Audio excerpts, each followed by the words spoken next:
Good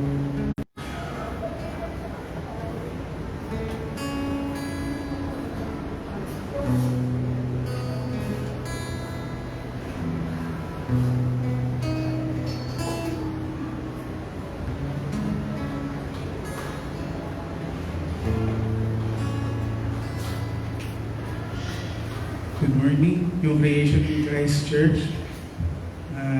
Batiin po muna natin ng good morning yung mga katabi po natin and a blessed day po. Good morning din po sa mga nanonood sa kanilang mga bahay sa online po. Good morning po sa inyo. Let's praise our God. Let's all arise.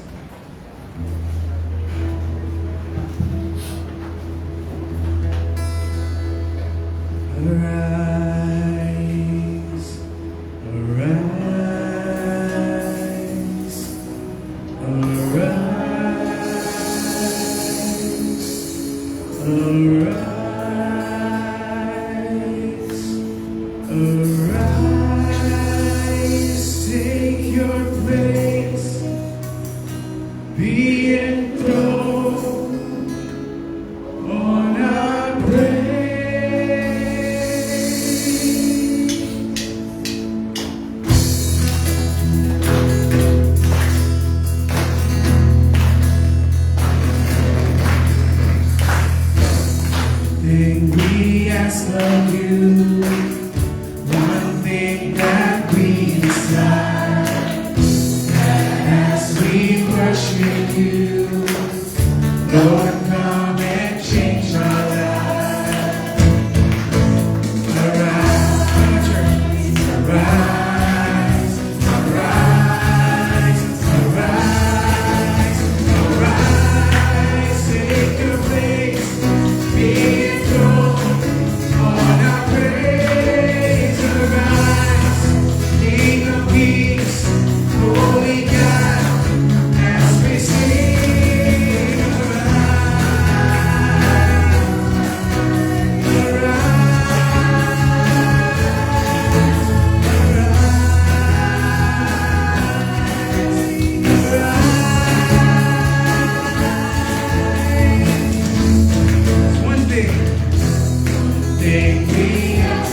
We praise you and we glorify your name, Jesus. And we long to worship you each day.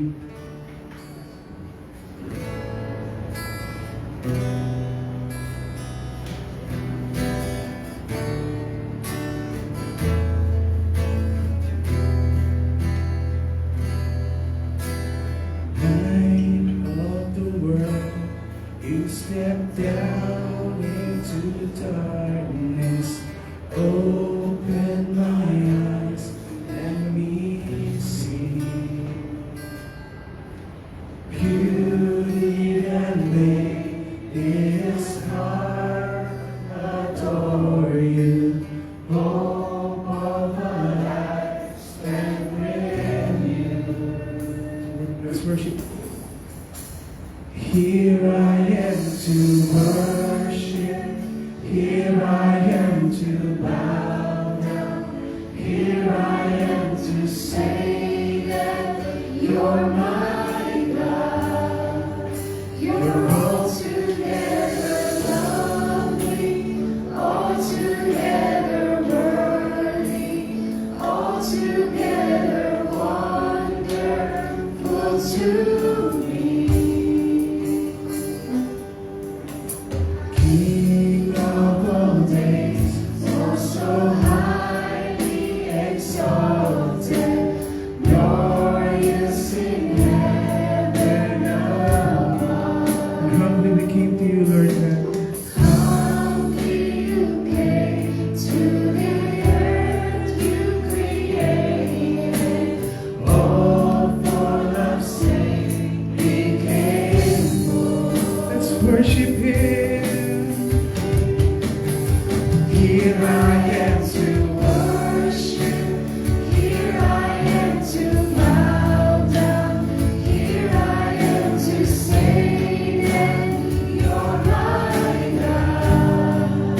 You're altogether lovely, altogether worthy, altogether wonderful to me. And here I am.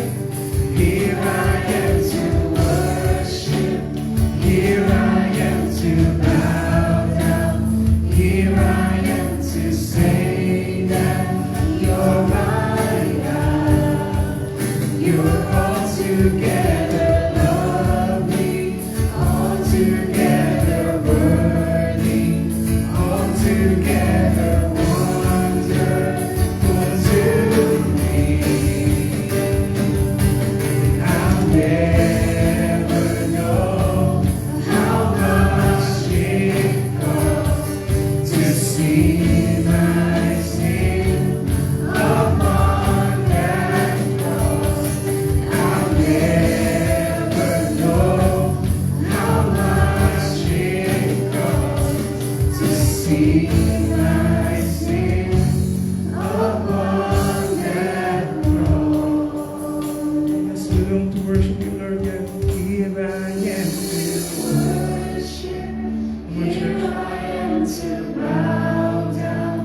Here I am to say that you're my God. You're altogether lovely, altogether worthy, altogether wonderful to me. Worship. Here I am to worship. Here I am to bow down. Here I am to say that you're my God. You're altogether lovely, altogether worthy, altogether wonderful to me. Yes, Lord. You are worthy, Lord. Call upon the name of the Lord and be saved. Let's call upon the name of the Lord. Call upon the name of the Lord. Let's call upon His name, Jesus. And be saved. And be saved.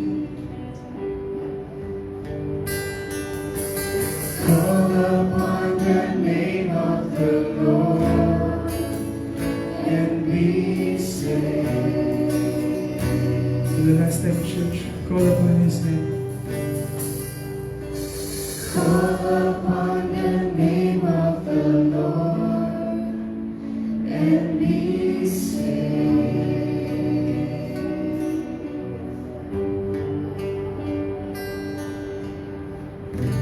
Just call upon His name and be saved. And we will be closer to Him.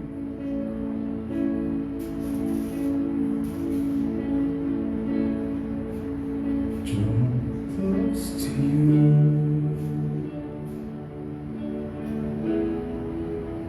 Never let me go.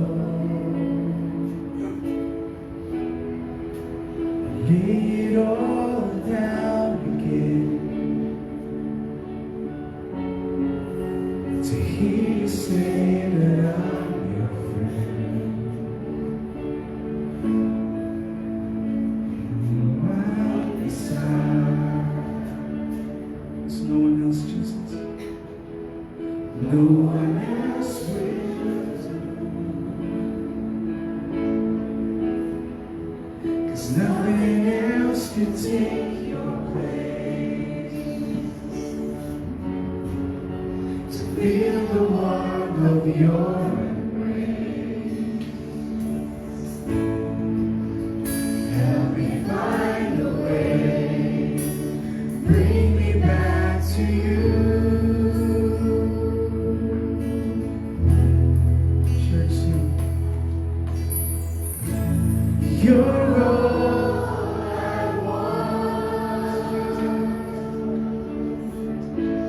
You're all I ever needed. You're all I want. Help me know You are near. Draw close to You, Jesus. Draw me close to You. And never let me go. Never let me go. Lay it all down again to hear You say that I'm Your friend. You are my desire. You are my desire. No one else. No one will ever be. No one else will do. 'Cause nothing else can take Your place. To feel the warmth of Your embrace. Help me find a way. Bring me back to You.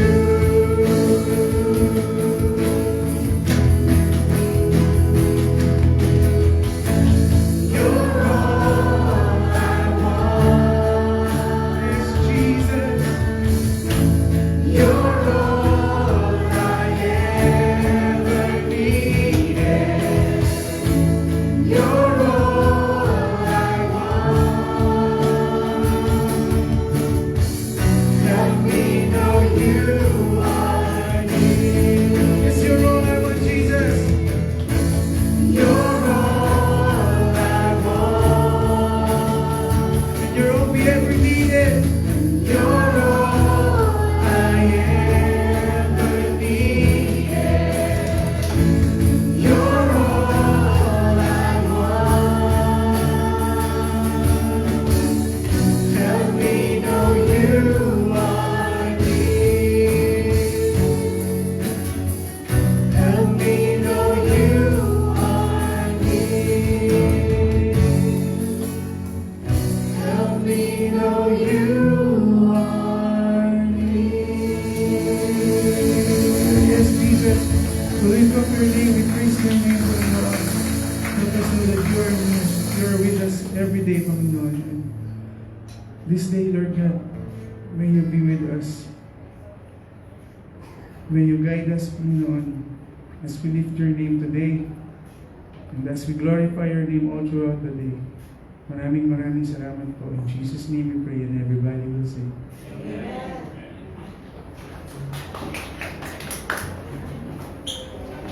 Hindi na to, ano, nakao. Ganyan. On. Ayan, thank you.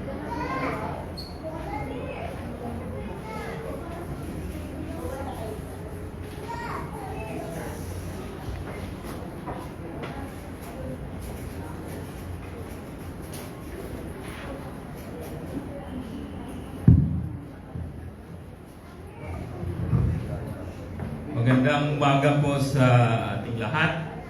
At relax po muna tayo. At para maganda yung pakinig natin, ay relax po natin yung balikat natin. Ganun din po yung mga viewers natin, yung mga kapatiran na nakikisamba kasama natin ngayon ay babatiin natin sila. Na blessed Sunday sa inyong lahat. At kung mayroon kayong time, ay we invite you na makakasama din namin kayo sa Pananambahan Live. Dito po sa, malapit na. Dito po sa Burger King sa ngayon. Praise the Lord. Hallelujah. So, nakarelax na ba tayo?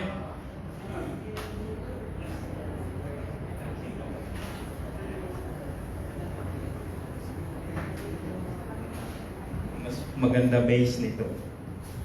Low.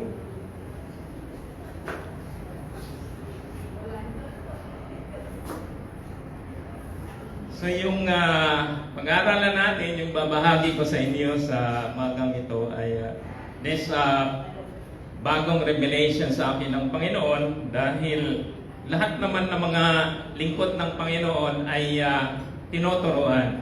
Kasi kung hindi kami tinuturuan ng Panginoon, ano yung tuturo namin, di ba? Kami yung the Lord deals with us. Yung mga nagsasalita una, bago namin may babahagi sa inyo.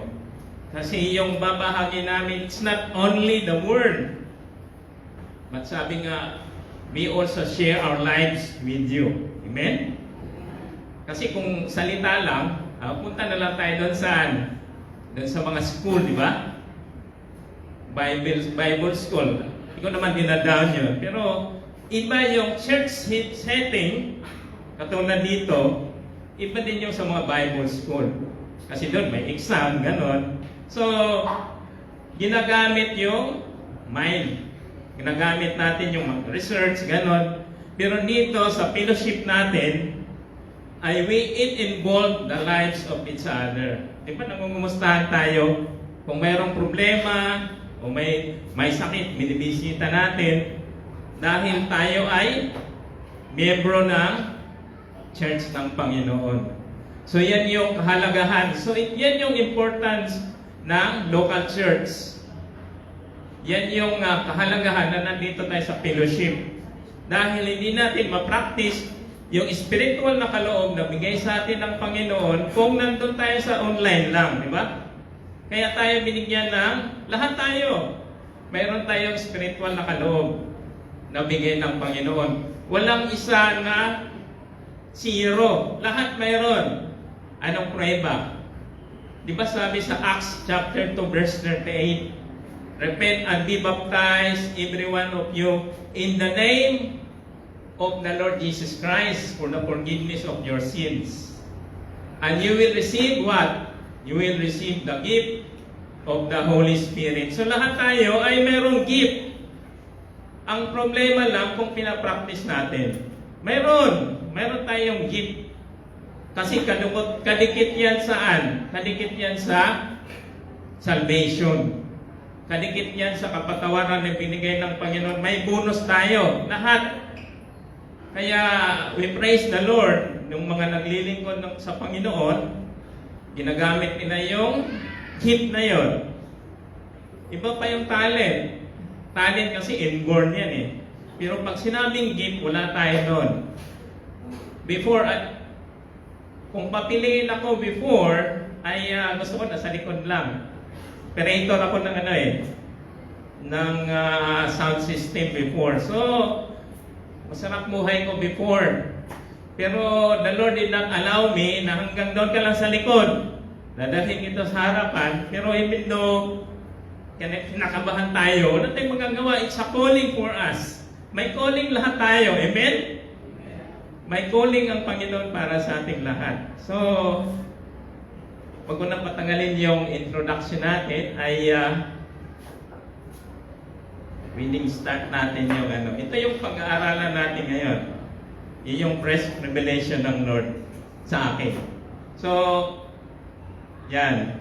Pag-aralan natin ngayon dahil meron tayong Lord's Supper today, di ba?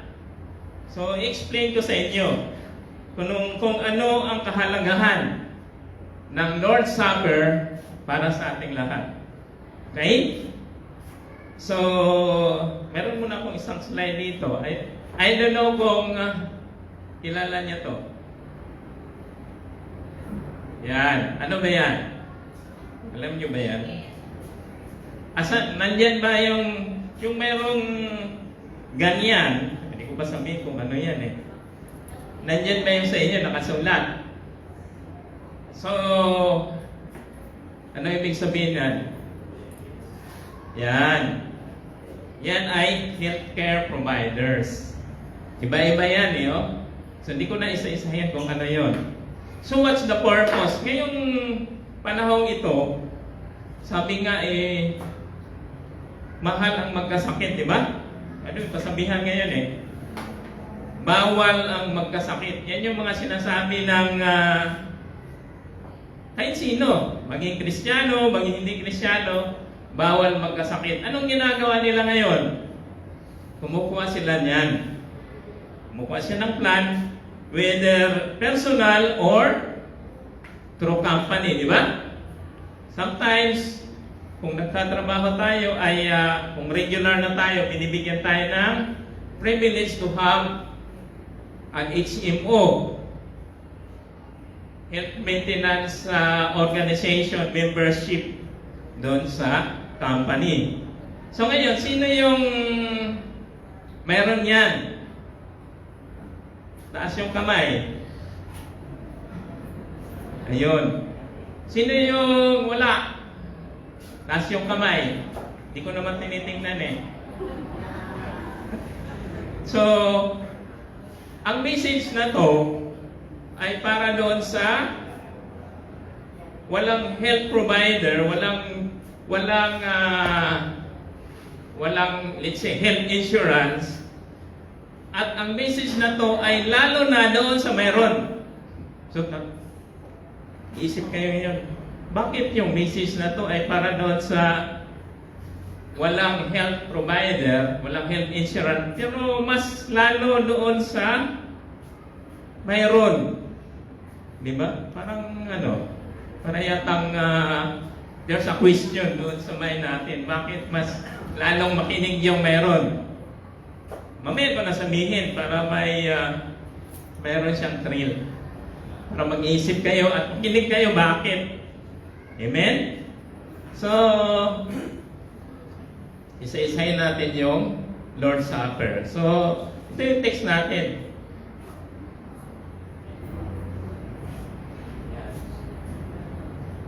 So, galing yan sa unang Korinto. Chapter 11, 23 to 26 muna tayo.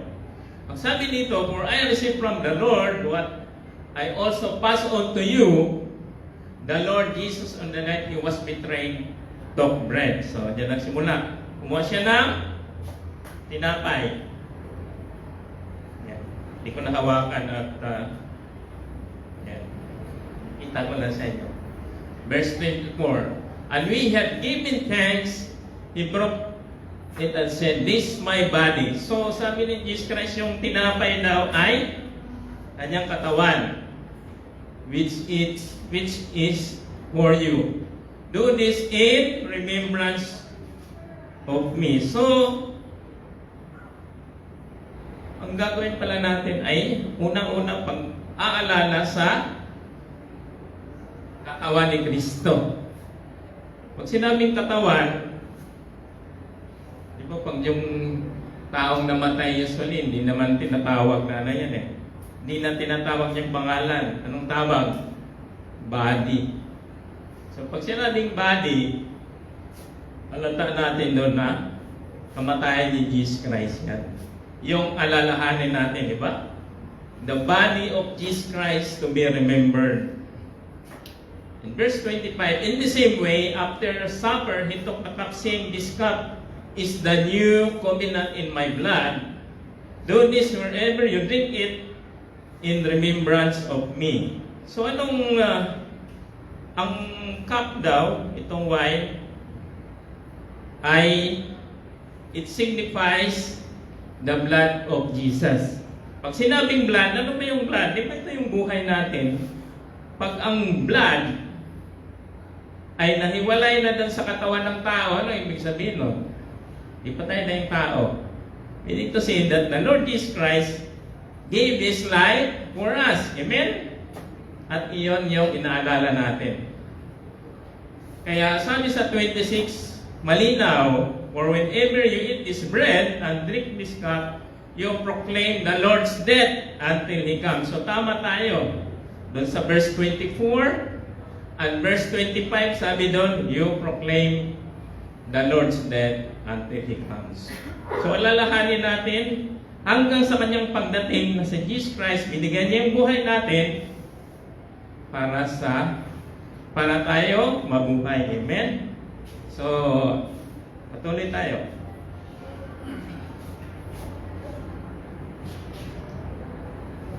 Ito yung Tagalog nun. English ulit. Medyo mabagas. So, verse 27, the same chapter, sabi niya, "So then, whoever eats the bread or drinks the cup of the Lord in unworthy manner will be guilty of sinning against the body and the blood of the Lord." So anong sinabi diyan? Unworthy manner. Ano bang may manner? Di ba paraan? Ang mali natin, sabihin ko, sorry to say, doon sa mga natutunan natin before, we thought that it's an unworthy person. Tinitingnan kagad natin yung sarili natin, di ba? Sabihin sa atin sa maglilid, ay, sandali tayong manahimik at suriin natin ang ating sarili. Kasi nakalagay din dyan eh. Pero nakalagay dyan is in unworthy manner. Paraan eh. Kasi kung tutuusin talaga, sino yung worthy sa atin dito? Sino yung karapat-dapat? Di ba nung inawit natin, altogether worthy, altogether lovely, only Jesus Christ is worthy. Kahit anong gagawin natin, kahit anong confession natin, we are not worthy. Only Jesus Christ is worthy. Amen?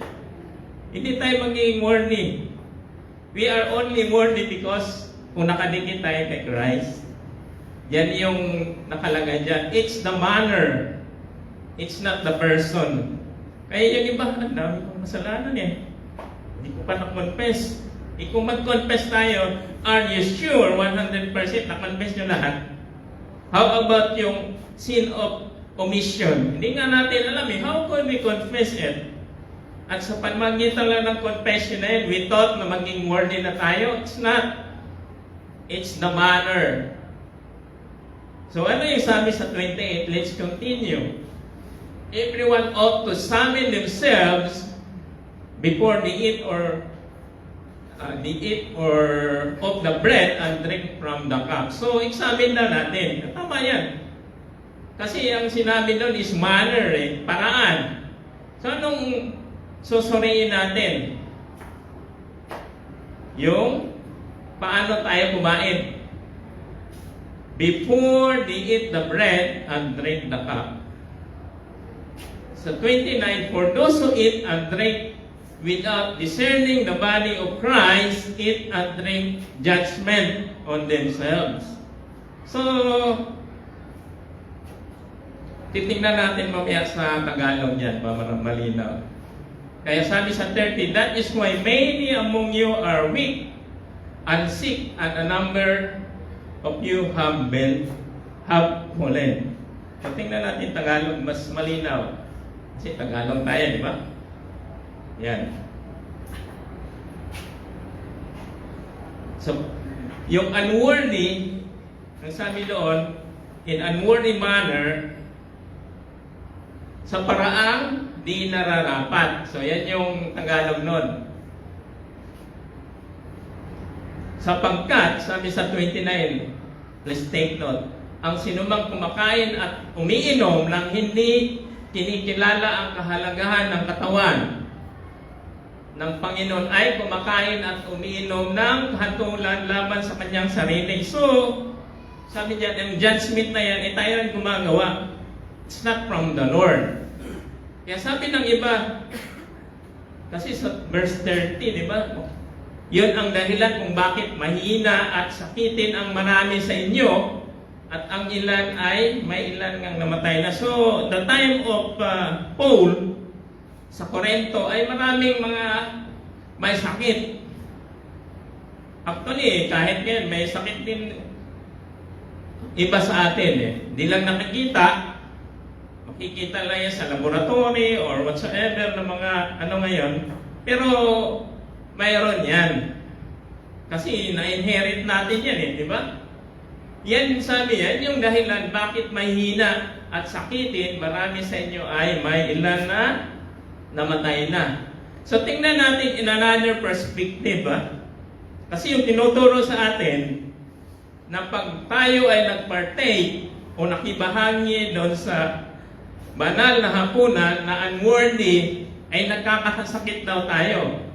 Ano kaya tang may problema doon? Agree ba kayo doon?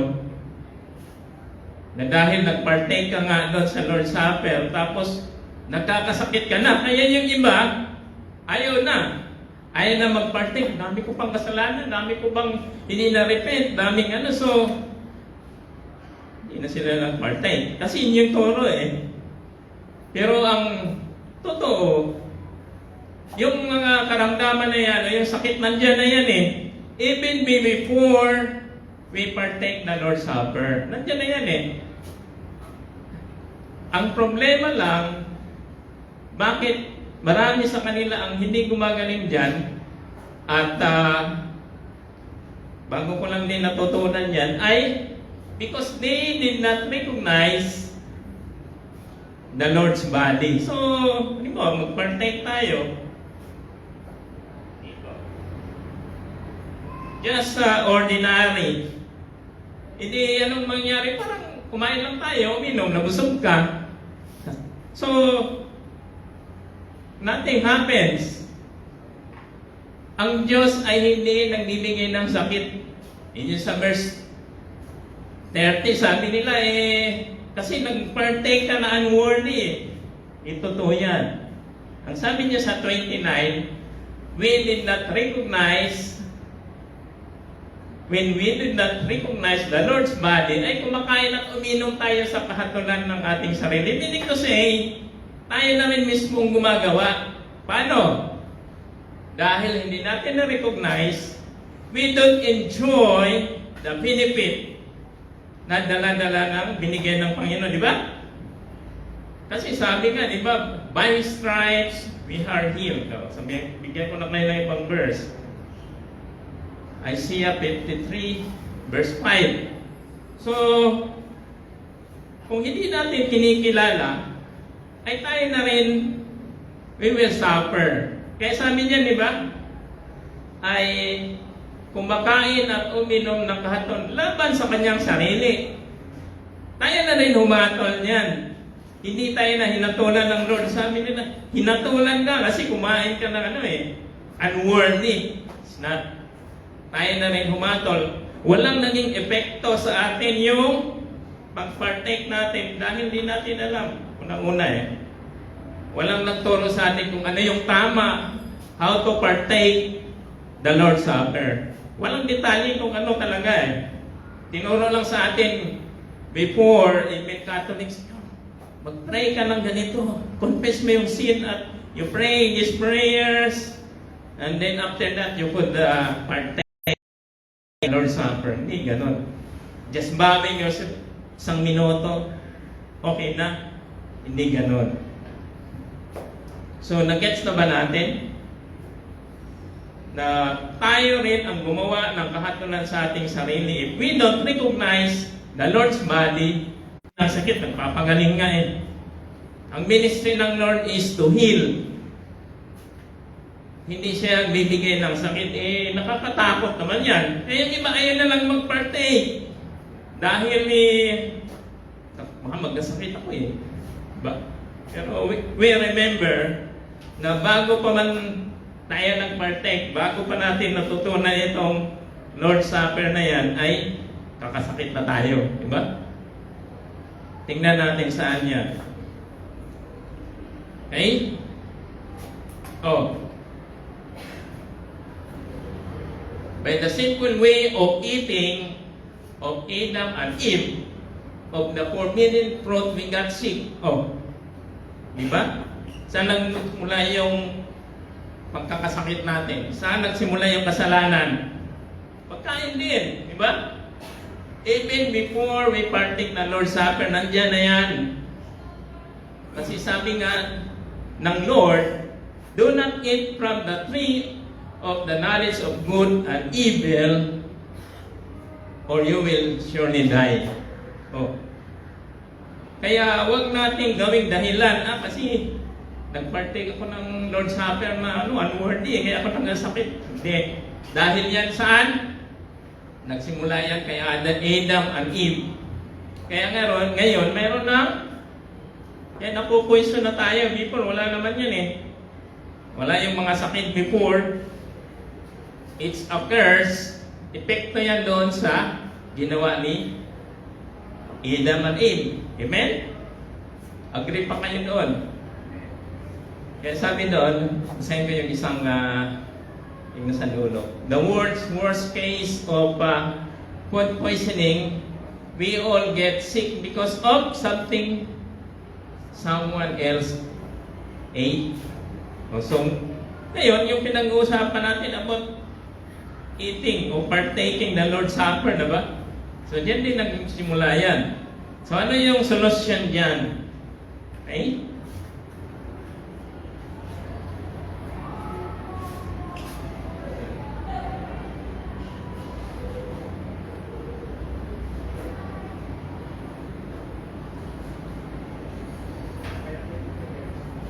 So, what's the antidote? Pag sinabing antidote, ano ba yung antidote? Lunas o pangontra. What's the antidote of the poison Adam and Eve ate? Oh.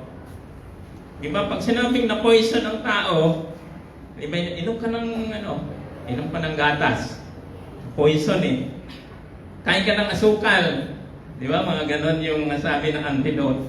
Ganon din yung ginawa ni Adam and Eve, mayroon ding antidote yun.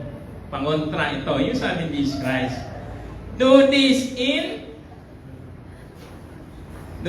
remembrance of me. Ito yung pangontra.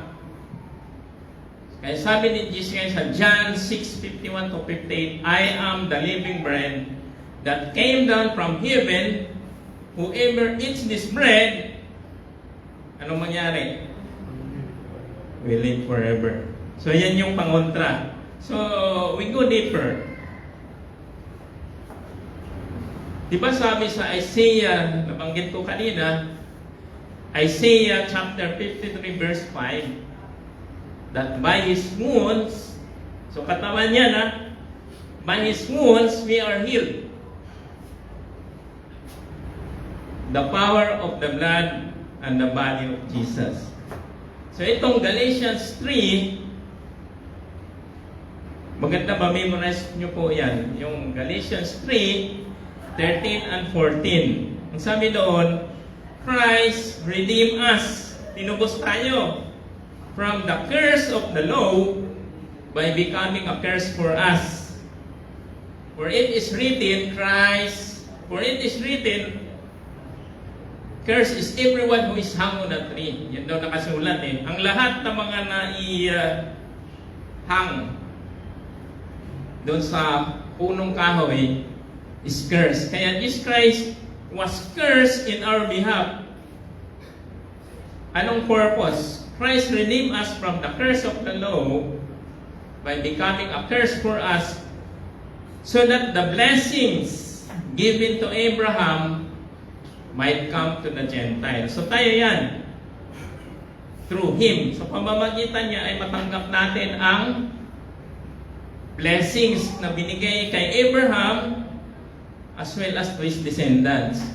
So that by faith, we might receive the promise of the Spirit. So yung pinaka-importante, that the Lord will give us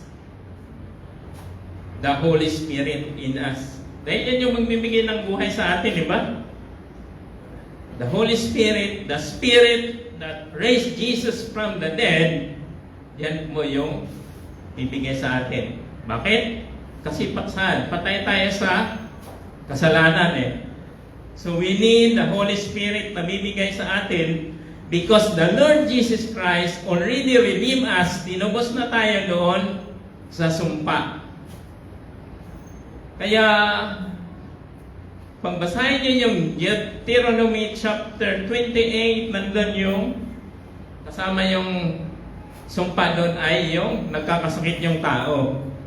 Because we inherited that curse from Adam. Di ba?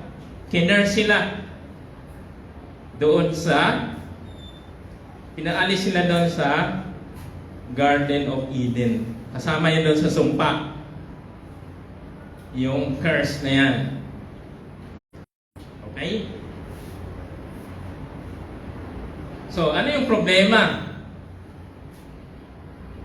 The problem is we are not taught properly about the finished work of Christ. Halimbawa, merong nakalagay dyan, merong dalawang tao lalapit dito sa altar. Di ba? Mas pupunta doon sa manalangin para tanggapin ang Panginoon because we know, tinuruan tayo niyan eh. Ever since naging Kristyano tayo, ay tinuruan tayo niyan paano tanggapin ang Panginoon. Pero with regards to prayer, para gumaling ay hindi. Di ba? Mas ano tayo eh. Let's say, nasa high school level na tayo doon sa salvation. Pero sa divine healing, ano pa lang tayo? Preschooler. I agree that na sa sarili ko ganun din eh. Only the Lord taught me lately. Kaya nadagdagan yung knowledge ko about that. Sasabihin ko sa inyo paano. So later na yan. Okay? So yan yung problema natin. Hindi tayo natuturuan about divine healing. Salvation lang alam natin. Forgiveness of sin and divine healing goes together. Amen? Magkakasama yan eh. Sabi doon, no? Psalm 103, 2-3. Praise the Lord, O my soul, and forget not all His benefits, who forgives all your sins and heals all your diseases. So, magkakasama siya. Kaya, the way we receive salvation, kung paano natin tinanggap ng Panginoon, ay ganun din yung pagtanggap natin sa pagpapagaling. Yan yung tinuro ng Lord sa akin. So, pag tinanggap natin ang Panginoon, anong ginawa natin? Di ba? Mayroong we confess. Romans 10. If we confess that Jesus Christ is Lord and we believe that God raised Him from the dead, we will be saved. Ganon din, we confess also that by His stripes, we are healed. O magkakasama yan. Meron nagsabi, Lord, bakit na isang daan ko na yatang Lord eh. Sinabi, di ba ako gumagaling eh. Meron ganun eh. Bakit? Kasi ayan ng Lord na gawin nyo siyang formula. 3 times 3 equals 9. 2 times 2 equals 4. By His stripe we are healed. Formula. Ayaw ng Lord na gawin nyo siyang formula. Anong gusto ng Lord? Gusto niya na magkaroon tayo ng relasyon sa Kanya.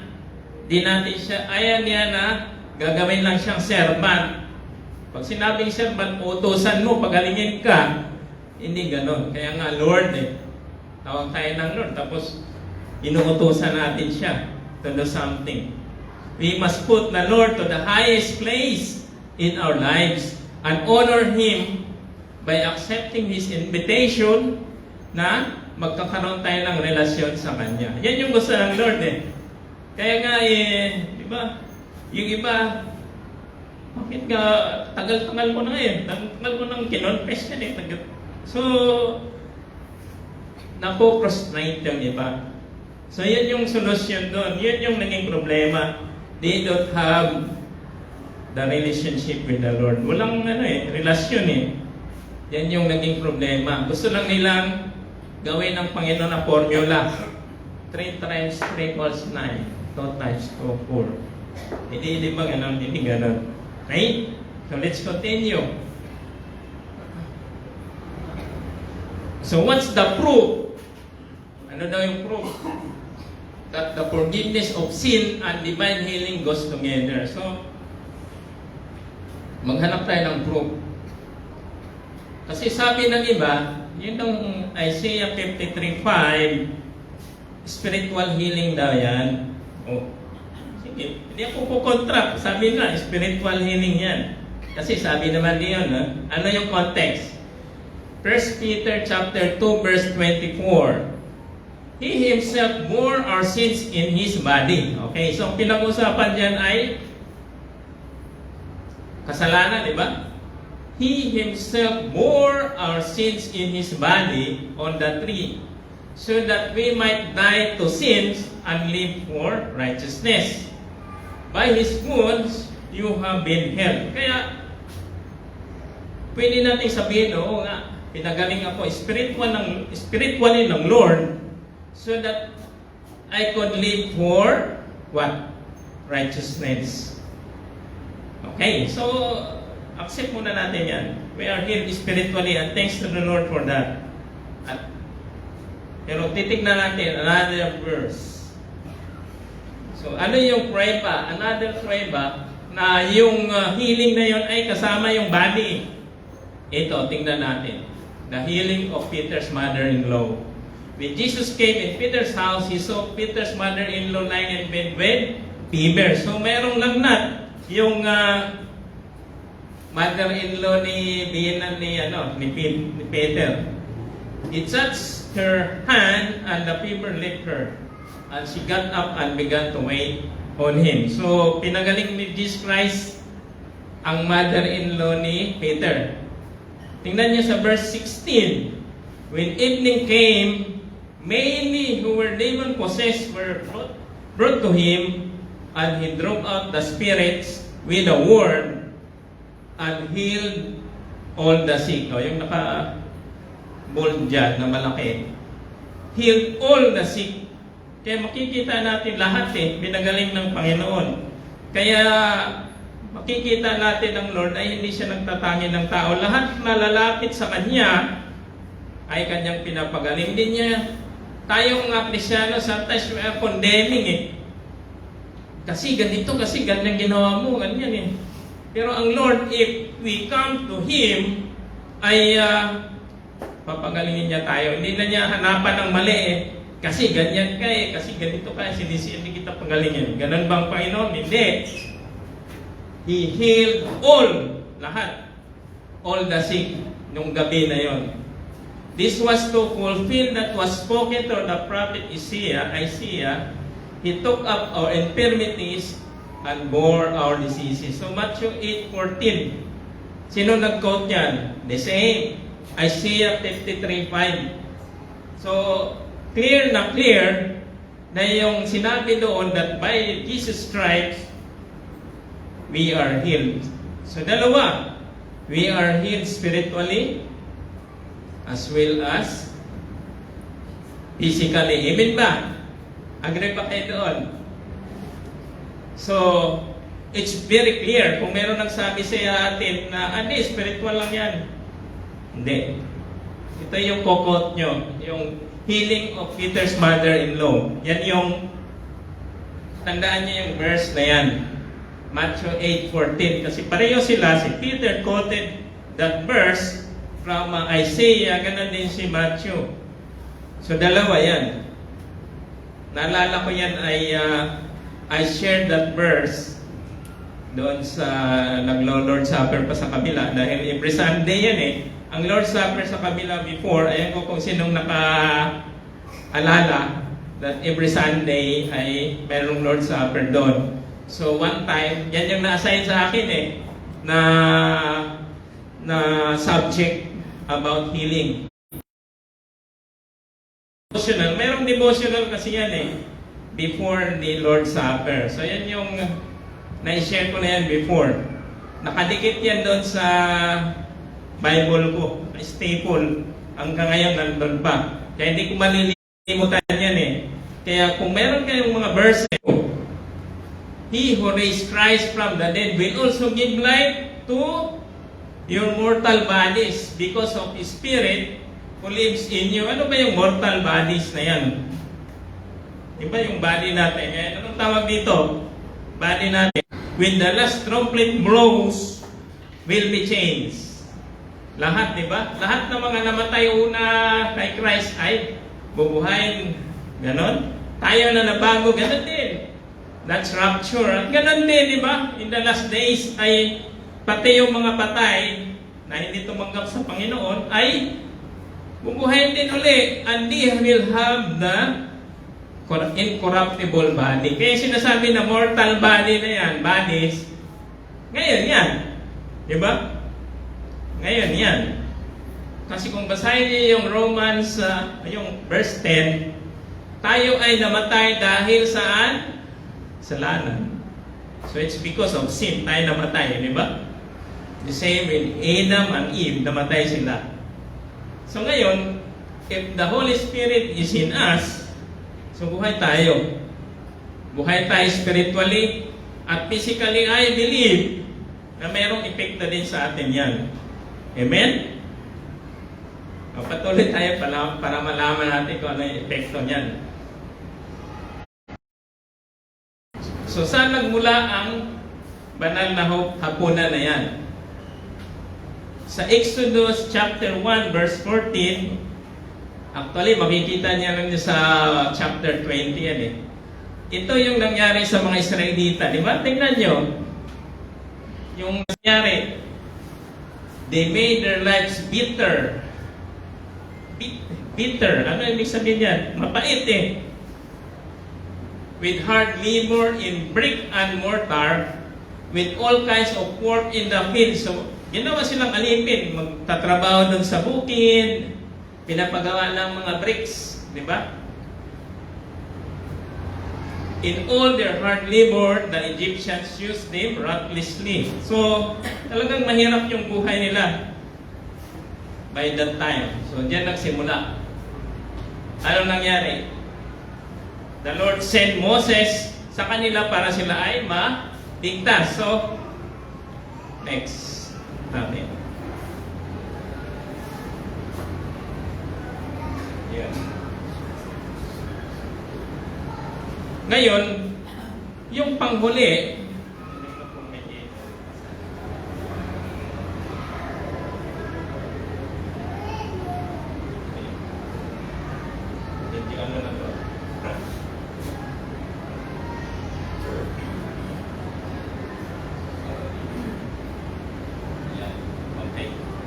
makikita natin dyan kung saan nagmula yung Lord's Supper na yan ay doon sa Passover celebration ng mga Hudyo.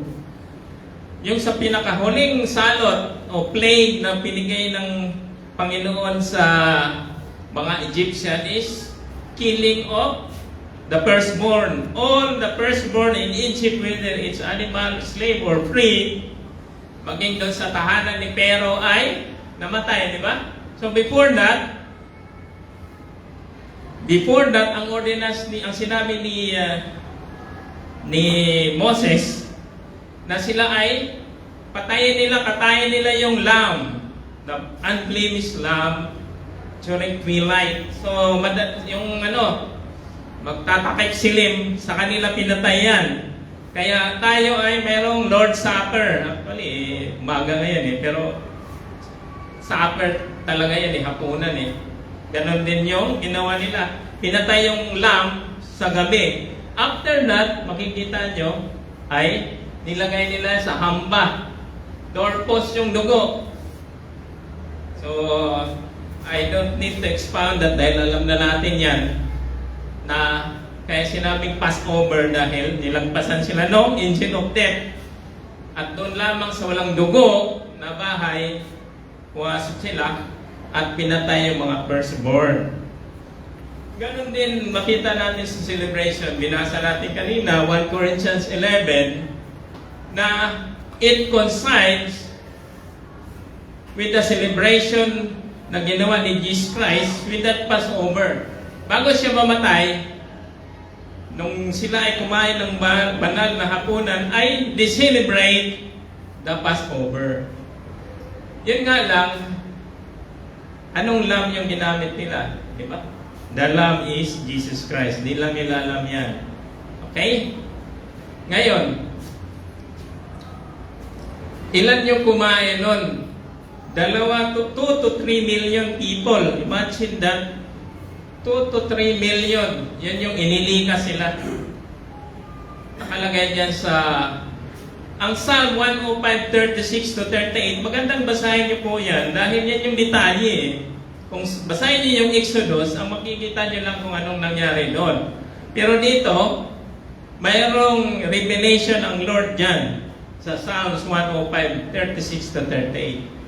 Ito yung last play. Kung basahin niyo yan, pataas, ay makikita niyo yung plagues na nangyari.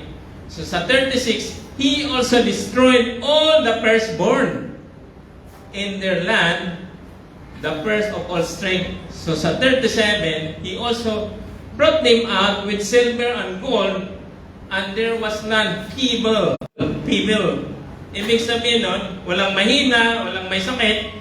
Alam naman natin na, di ba, slave? Kasugat-sugat siguro, nagkapilay-pilay sila, and they suffer malnutrition, as well as degeneration because of old ages, pagkatandaan. Pero nung lumabas sila, sabi niya, no, there was none feeble among his tribes. Dala-dala pa nila ang with silver and gold. Ano yung silver and gold? Hiningi nila yan sa mga Egyptians Sige, alis na lang kayo. Hingin namin yung gold nyo. Saka yung silver. Bigay, sige, basta umalis na kayo. Binigay ng mga Egyptians yung kanilang silver and gold. And there was none feeble among them. Sa Tagalog, ano ba yan? Yan, no? Pagkatapos nito, ang bayang Israel kanyang inilabas, malulusog sila at lumabas na dala yung mga bintot nila. So, 2 to 3 million Israelites left Egypt with freedom, health, and wealth. So, anong ginawa nila? Di ba, the night before ay nag-take lang sila ng Passover. Passover lamb. Ano yung lamb na yun? Lamb na ordinary lang. Okay? Kaya, imagine, sa 2-3 million, wala kayang pilay doon. Kaya pag nakita nyo dun sa The Ten Commandments, di ba, mayroong dala-dala na naka-stretcher, ay mali yun. Di totoo yun kasi non-feeble nga Wala kang, lahat nga sila malusog na umalis. Kaya walang naka-stretcher doon. Ang ginawa nila ay, anong ginawa nila? They just partake the Passover lamb. Okay? So ngayon, balik tayo dun sa topic natin. We know that Jesus Christ is the perfect Passover lamb. Di ba? Amen? Jesus is our Passover lamb. Kung ang mga Israelita, sila ay gumaling, sila ay naging malusog sa pamamagitan ng ordinary lamb na hayop, how much more we become strong and healthy when we partake the Lord's Supper. Ang ginawa ng mga Israelita, as sabi nga sa Scripture, is just the shadow that what is to come. Ang lamb, physical lamb na kinain nila ay representation lang yan na si Jesus Christ ay darating. How much more we, tayo, dumating na si Christ at Jesus Christ already died in our place. How much more will become strong and healthy when we partake the Lord's Supper. Amen? Huwag natin baliwalain ito. Ang dugo at ang katawan ni Kristo. Kasi kung sa kanila, ordinary lang na lamb ay gumaling sila, naging underneath Egypt, healthy, with wealth, and freedom. Ganda din sa atin. Much more. Kaya yung revelation sa akin ng Lord, ano? Yung psalm niya, di ko alam yan before eh. Tinuro lang sa akin ng Lord yan. Nung nagkasakit ako eh, 2 buwan. So mamaya ko napanggitin yan. Okay, so dito. Meron pa akong time content. So testimony, time. Anong ginawa ng Lord sa akin. Kaya sabi ko sa inyo kanina na kung wala tayong healthcare, wala tayong insurance, ay kailangan natin tong message na to. Pero kung mayroon tayo, mas kailangan natin tong message na to. Baliktad yata, di ba? Kasi nung June and July, start nung June ay naopera po ako eh. Alam naman ng ano, di naman pag sa church natin ay di na mawala yung balita na yan eh. Kaso lang minsan yung balita, kahit sa church ay mali-mali din eh. Kaya sabihin ko na sa inyo kung ano talaga yung totoo. Kasi pag mga balibalita na yan eh, ginagawa pang sensationalize eh. Sabi, opera ka na sa puwente eh. Eh, paano ka makadumi? Grabe naman yung mga, siyempre kahit sa church yan, ay may mga ano eh, may mga being human, ganyan eh. Mayroon din tayong attitude, the same with the world. So, accepted na yan. Nagkaroon ako, hindi sa loob ng, hindi doon sa sa butas, kasi hindi tayo makadumi niyan. Sa katabi lang. So, mayroong abscess o cyst doon na tinanggal. Kaya, kung ma-opera ka, hindi ka, mahirap umupo. Diba? Gusto ko nung time na yun ay naka-higa lang. So, halos 2 buwan yan. Pinuntahan ko na doktor niya. Ilang doktor yung tumingin sa akin? 6. 4 na surgeons at 2 internists yan eh. Pumunta pa sa Medical City, pumunta pa niya sa 5. So, 3 hospital yung pinuntahan kasi iba-ibang opinion yan eh. At iba-ibang yung findings. So, maraming test. Una, mayroon kang blood test. Tapos, i-ultrasound ka. Tapos, sabi, kailangan ng ano yan, colonoscopy. So, colonoscopy. After that, sabi, hindi, kailangan ng MRI. So, testing pa lang ay malaki na yung gastos nun kung ikaw magbabayan. Kasi colonoscopy lang, 40,000 something na. MRI ay 20 something na. So, hindi ka pa na-opera niyan. Iba pa yung bayad sa opera. So, dahil meron kaming health card, provided ng Lord by His mercy, pag ganyan kasi mga situation, mercy yan. Dahil it's God's goodness given to those who are in misery and distress. So God's mercy, mayroon kami, binigyan kami ng health provider. So, ang tendency natin ay mag-isip agad, sino kayong doktor magaling? Titingnan sa internet, ganito specialista yan ng ganun. So, inuuna natin. Ang nangyari, inuna ko sino yung mga magaling dito. Sino yung available. Siyempre, yung availability, lapit sa bahay sa atin. Ito na, Metro Antipolo. Sige, after that, inopera. June. Kaso lang, pagdating ng July, hindi pa rin gumaling eh. So, tinis ulit.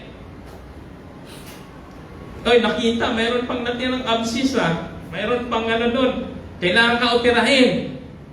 So, yung sabi sa akin, so na-opera na ako, plus operahin pa rin. So, malaki na yung nabawas doon sa health card ko. Kasi yung dito sa Pilipinas ay may limit lang yan eh.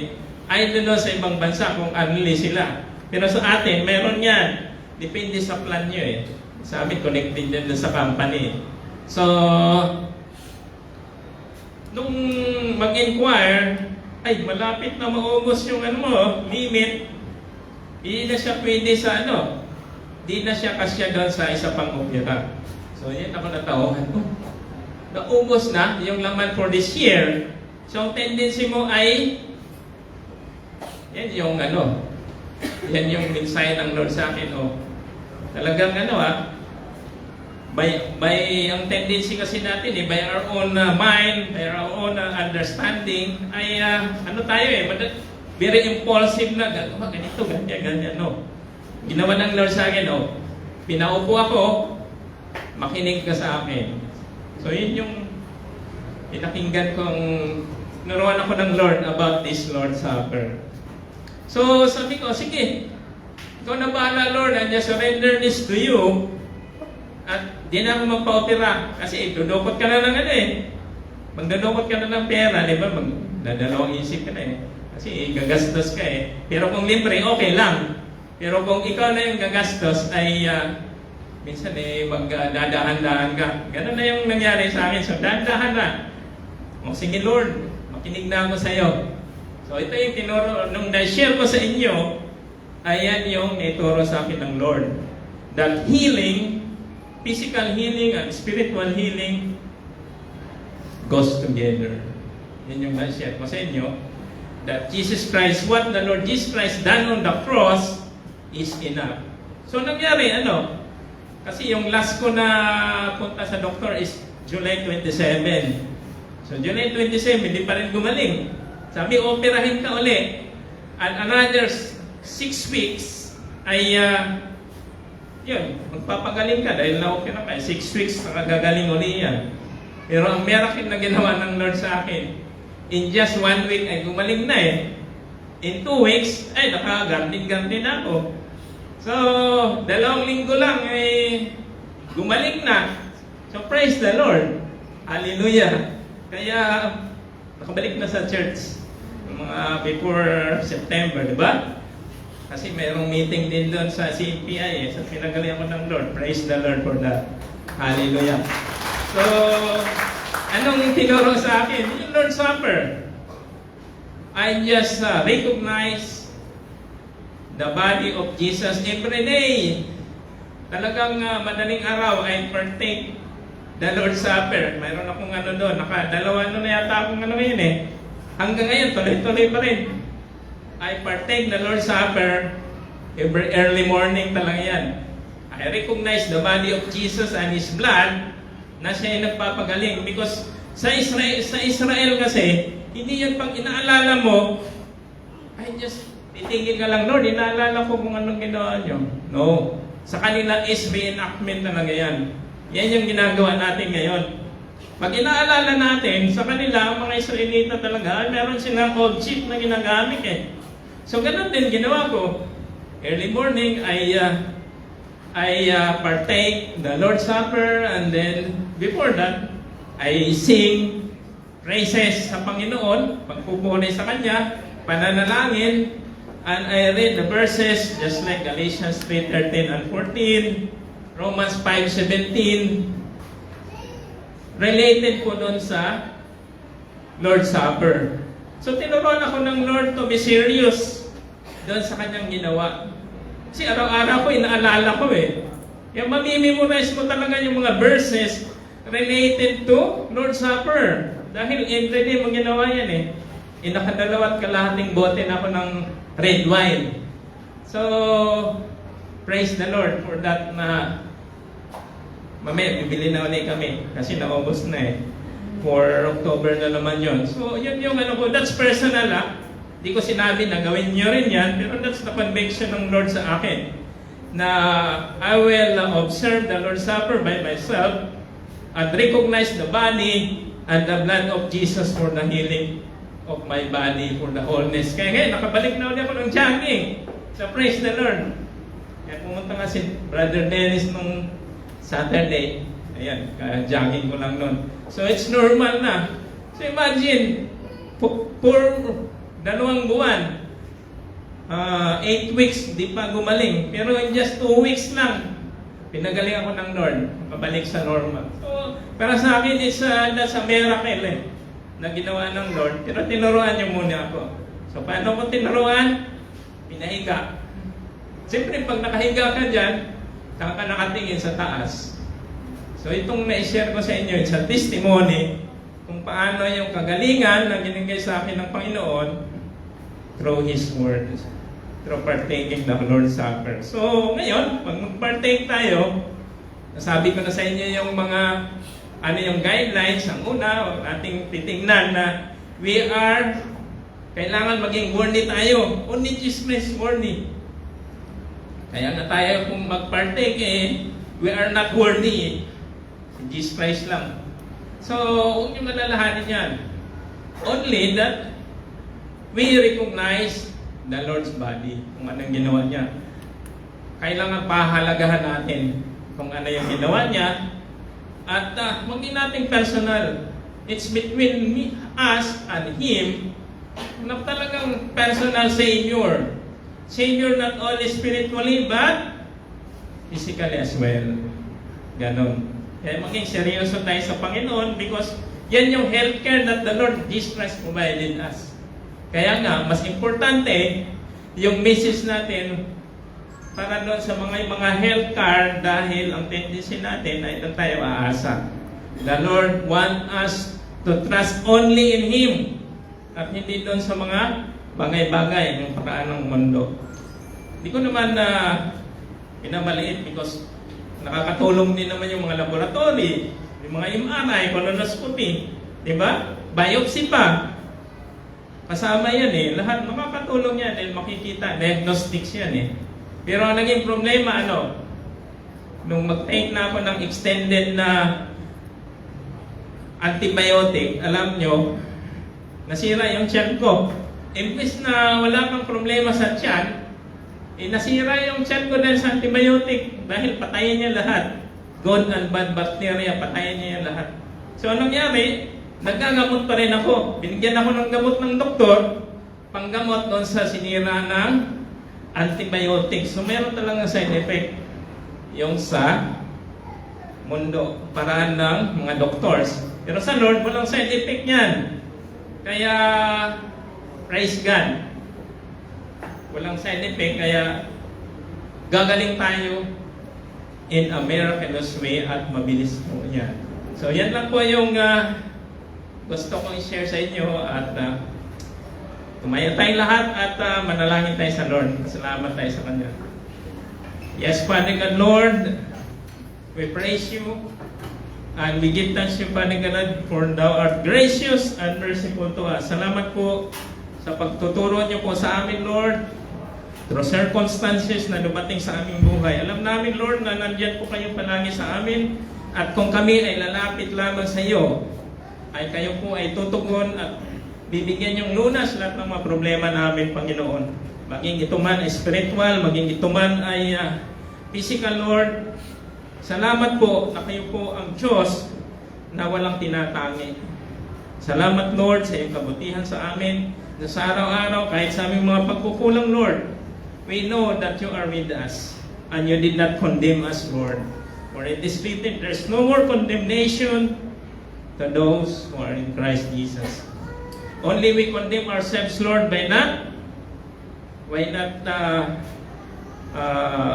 believing, Lord, what you have done on the cross. It's a self-condemnation because we don't believe and we don't understand what the finished work, your finished work on the cross. Kaya hindi po kayo nagbibigay ng sakit, but kami lang po ang may naging problema, Lord, because we did not recognize your body. So, Lord, thank you for reminding us through your message sa ngayon na kami po ay maging seryoso doon po sa aming relasyon sa iyo, even, Lord, in partaking the Lord's Supper. We praise you, Lord, and we give thanks to you. In Jesus' name, amen. Hallelujah.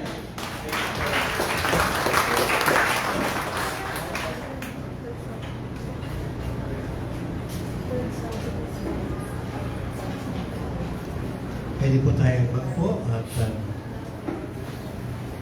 siguro pwede natin kasi handa po natin ang sarili natin sa pagtanggap ng tinapay at ng sa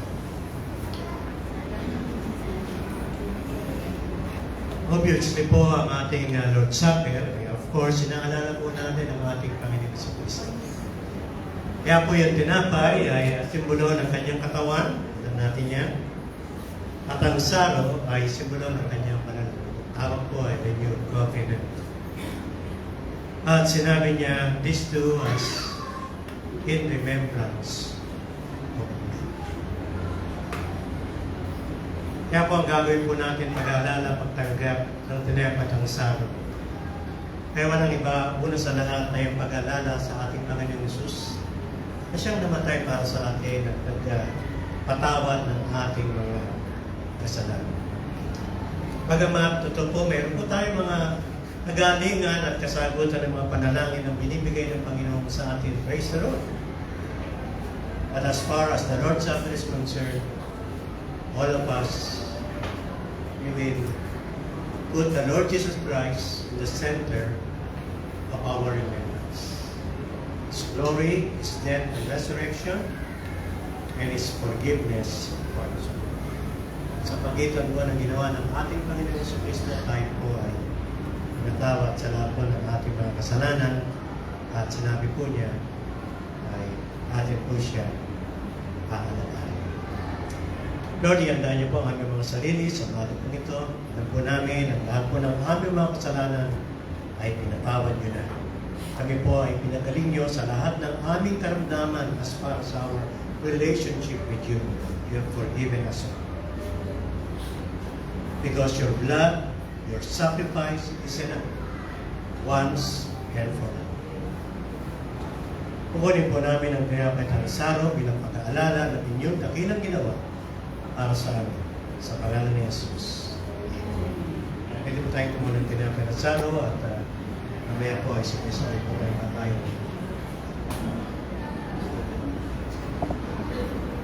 You can take it.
day po tayong lahat. Sabi po dito sa Mateo 26. Now as they were eating, Jesus took bread, and after blessing it, broke it, and gave it to the disciples, and said, "Take it, this is my body." And he took a cup, and when he had given thanks, he gave it to them, saying, "Drink of it, all of you, for this is my blood of the covenant, which is poured out for many for the forgiveness of sins." You may eat the bread and you may drink. Yes, Lord, we remember you, come to you, to worship you, knowing, Lord, that you are our Savior, forgiving all our sins through your blood, through your sacrifice, through your death and resurrection. Lord, we thank you in our name. In Jesus' name, amen. We may be seated.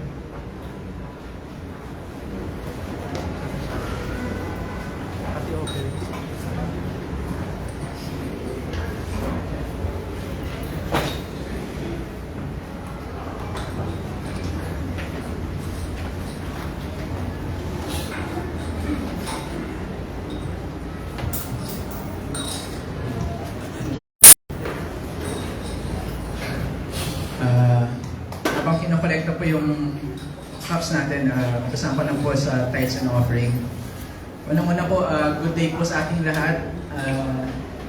Sa mga nandito sa PK at sa mga nakikinig online, sa mga manonood on a later date, lumalaban na po itong NCCC. So, segue ko lang po. Masaya po ako kasi kanina nangailangan po tayo ng dagdag na upuan. So we have to get another 20 sets of chairs po. Kundi po, otherwise, marami po tayong bisita ngayon na nakaupo sa hagdan or nakatayo lang. So salamat po at marami po tayo ngayon. I believe God is working in us po. The Holy Spirit is working in NCCC kasi He allows us to grow in numbers. God bless with us all po. We have many reasons why we give tithes and offering. Ang isa po, one is to glorify God. And number two is to remind us that what we have is physically not ours. So kung ano po yung pag-ari-arian naman natin ngayon, hindi po sa atin to, kundi caretakers lang po tayo, tagapangalaga lang po tayo. Everything is just temporary. Wala po tayong madadala when we all die, so even though we pass them on sa kamag-anak natin, eventually maluluma rin to, masisira. Only Jesus owns everything and He is eternal. So what He is asking for us is just a portion of what we have as an offering or as a gift to be given to our Lord. He owns everything. Only He is eternal. Wherever we source our personal finances, be it sa salary po natin or sa businesses po natin, it's again, sa Panginoon pa rin po yun. What comes out of our pockets or our wallets as our offering should also come freely out of our hearts. Everything that will be in the offering bag is between us and our Lord. May I just share po niyo sa Leviticus 27:30. Every tithe of the land, whether of the seed of the land or of the fruit of the trees, is the Lord's. It is holy to the Lord. So let us just ponder on this sa ating quiet time. Pag nilay-nilayan po natin ito. Just to reiterate, nothing is truly ours. Everything is our Lord's. We are just caretakers and overseers. I-acknowledge ko na lang din po yung mga kapatid natin and families sa NCCC who are overseas. They made a way para makarating po dito yung offering po nila. So they made a way to overcome the distance and send their offering sa NCCC. With this, I encourage all of you brothers and sisters to give what is just. Please join in a short prayer. Let us bow down our heads. Lord, we acknowledge you are so good to us. All glory and honor is yours. Everything that we have doesn't mean anything if not for you. You have the power over everything in this world. Accept our gifts and offering. Use it to lord over your flock, and may it multiply 1,000-fold. We are proud to be part of your loving flock. Lord, continue blessing our sources of income, our businesses, so we can be able to provide for your church. We thank you and praise you every day of our lives. In Jesus' mighty name we pray. Amen. May I ask our kuyas to pass the offering bags po.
Maraming salamat po. God bless po doon sa mga kaloob at maging sa mensahe natin.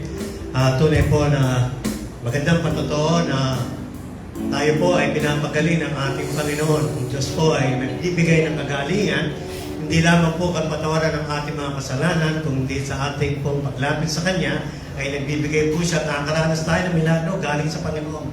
At ang Diyos po ang nagkakalam niyan sa atin. Sapagkat ang ating Panginoong Yesus ay namatay at nabuhay na maguli para bayaran ang ating mga kasalanan at kasagutan po sa ating mga problema at sa lahat ng ating nararanasan. Kaya tayo po ay lahat ng bagay inilalapit po natin sa ating Panginoon. Maging ito ay pangailangan po natin material, karamdaman, at mga problema po natin, minsan mga bagay na hindi natin naunawaan, pero nangyayari sa buhay natin. Pero dahil ang ating Panginoong Yesus ay Diyos na maibigin at nagbigay ng buhay para sa atin. Yan po ang dahilan kung bakit tayo po ay nag-aalala ng ating Lord's Supper. Mamaya po ay sa ating pong tanghalian, pagkatapos niyan, ay meron po tayong dito siguro lahat tayo sa harap, kung muna kayo buhay, may konti po tayo mga panalangin at konting meeting. Alam ko yung finance meeting po, team natin, magmi-meeting sila sandali. Kaya tayo rin po naman ay tayo po ay meron konting nais ko share sa inyo. Tayo po tayong lahat. At bago po tayo magwakas sa isang awit, tayo po muna ay lumapit sa ating Panginoon at magpasalamat sa Kanya. Sama po natin ang ating mga sarili, ang ating mga personal na nais idalangin. I-pour out po natin ang ating kalooban. Ang ating po mga personal na nais po nating tugunan ng ating Panginoon. Maging ito po ay spiritual problem or physical problem or illness. Tandaan po natin ang Ama natin ay makapangyarihan at pag-ibig at punong-puno ng biyaya. Dahilan kung bakit pinagkaloob niya ang ating Panginoong Yesus para sa atin. Napakabuti ng Diyos. Purihin mo siya. Pasalamatan at sambahin sa umagang ito. Sapagkat kailanman ang Diyos natin ay hindi makakalimutan. Tutugon, sasagot siya sa lahat ng ating mga pangailangan. Panginoon, pagpalaan niyo po ang inyong mga anak ngayong umaga. Sila po ay merong mga pasalamat at meron din namang dalangin. Kayo po nakakaalam ng buhay nila. Kaligayahan, kalungkutan, at marahil even na mga material na pangailangan mo. Maybe, meron po mga problemang emotional o anuman. Maaaring sa pamilya nila, kaibigan, mahal sa buhay, anuman yun, O Lord.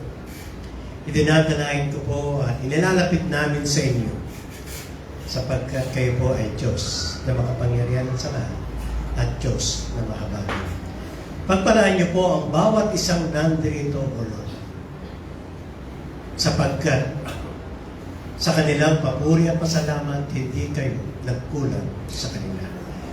Pagpalain niyo rin, Panginoon, ang mga kasama namin na nanonood po sa online. Inyo rin po silang tugunan ang kanilang mga panalangin at silang ipagpalain. The Lord bless you and keep you, and may God's peace be upon you. The Lord bless you in the name of the Father, and the Son, and of the Holy Spirit. Everybody will say, Amen. God bless po sa inyong lahat.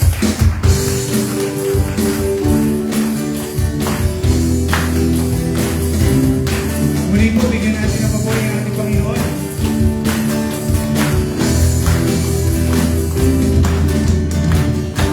We want to see Jesus lifted high, a banner that flies across the land, that all men might see the truth and know He is the way to heaven.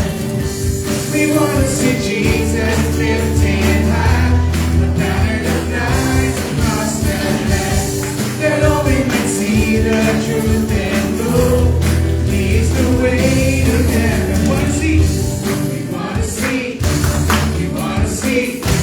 we want to see Jesus lifted high. We want to see, we want to see, we want to see Jesus lifted high. We want to see Jesus lifted high, a banner that flies across the land, that all we might see the truth and know He is the way to heaven.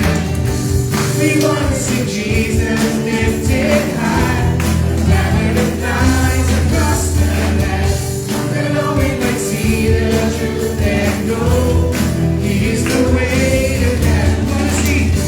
We want to see, we want to see, we want to see Jesus lifted high. We want to see, we want to see, we want to see Jesus lifted step by step, we're moving forward. Little by little, we're taking ground. Every prayer, power, forever. Strongholds come tumbling down, down, down, down. We want to see Jesus lifted high, a banner that flies across the land, that all men can see the truth and know He is the way to heaven. We want to see Jesus. We want to see Jesus lifted high, a banner that flies across the land, that all we can see the truth and know He is the way to heaven. We want to see, we want to see, we want to see Jesus lifted high. We want to see, we want to see, we want to see Jesus lifted high.